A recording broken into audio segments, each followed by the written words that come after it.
இப்போ நம்ம பார்க்கக்கூடிய கதையின் தலைப்பு பாம்பு வாகனமேறிய தவளை. தவளைகள் நிறைந்திருந்த ஓடை கரையில் ஒரு பாம்பு இருந்தது. அது தவளைகளை எல்லாம் விழுங்கி தன் பசியை ஆற்றிக்கொள்ள எண்ணியது. தவளைகளை பிடிப்பதற்காக அது ஒரு சூழ்ச்சி செய்தது. அந்த ஓடை கரையில் வந்து தன் தலைவிதியை எண்ணி வருந்துவது போல் துயரக்குறியோடு இருந்தது. அப்போது அந்த வழியாக தவளை அரசன் ஊர்வலம் வந்தது. வரித்தவளை என்ற தவளையை தன் வாகனமாக கொண்டு அதன் மேல் தவளை அரசன் ஏறி வர, அமைச்சர்களும் சேனைகளும் சூழ்ந்து வர, சில தவளைகள் மேளம் வாசிக்க மிகவும் கம்பீரமாக தவளை அரசன் ஊர்வலம் வந்தது.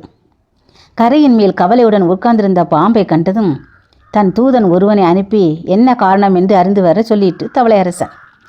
அந்த தூதனும் பாம்பின் அருகில் போய், நீ யார், நீ எதற்காக இங்கு வந்திருக்கிறாய் என்று கேட்டது. நான் தான் பாம்பரசன். பாம்புகளின் அரசனாக சீரும் சிறப்புமாக இருந்த நான் ஒரு நாள் தவம் செய்து கொண்டிருந்த முனிவர் ஒருவரை தீண்டிவிட்டேன். உடனே அந்த முனிவர் என்னை சபித்து விட்டார். நீ தவளையை சுமக்க கடவது, அந்த தவளையிடமே இறை வாங்கி உண்ண கடவது என்று அவர் சாபமிட்டு விட்டார். நான் சாபமடைய நேர்ந்த என் தலைவிதியை நினைத்து வருத்தமாயிருக்கிறேன். இனி என் சாபம் நிறைவேறினால்தான் நான் பிழைக்க முடியும். உங்கள் அரசனிடம் சொல்லி மேலும் ஆபத்து வராமல் காப்பாற்ற சொல். நான் என்றும் உங்கள் அடிமையாக இருப்பேன் என்று கூறியது. தூதன் திரும்பி வந்து தவளை அரசனிடம் பாம்பரசன் கூறிய கதையை அப்படியே கூறிட்டு, தவளை அரசன் தன் முதலமைச்சனை கூப்பிட்டு யோசனை கேட்டது. பாம்பரசன் நம்மை சுமப்பதென்றால் சாதாரணமா? தினமும் அவன் தங்களை சுமப்பதென்றால் வரும் பெருமையே பெருமை. நம்மை போல் உயர்ந்த ஜாதி உலகத்திலேயே இல்லை என்று ஆகிவிடும் என்று அந்த மண்டூகம் கூறியது.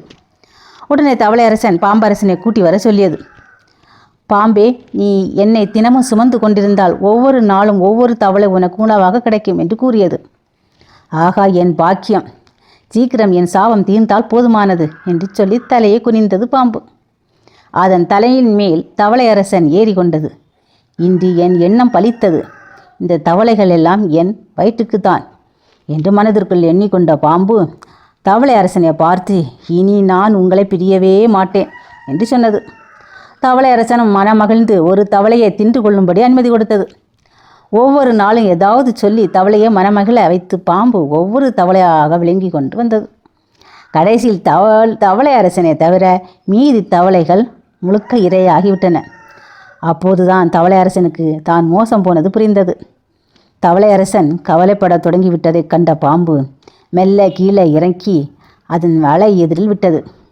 தவளை அரசன் வலைக்குள் நுழைந்தது. பாம்பு பின் தொடர்ந்து போய் அதையும் விழுங்கிவிட்டது. மூடர்களின் யோசனையை கேட்டால் ஒரு குலமே நாசமடைந்துவிடும்.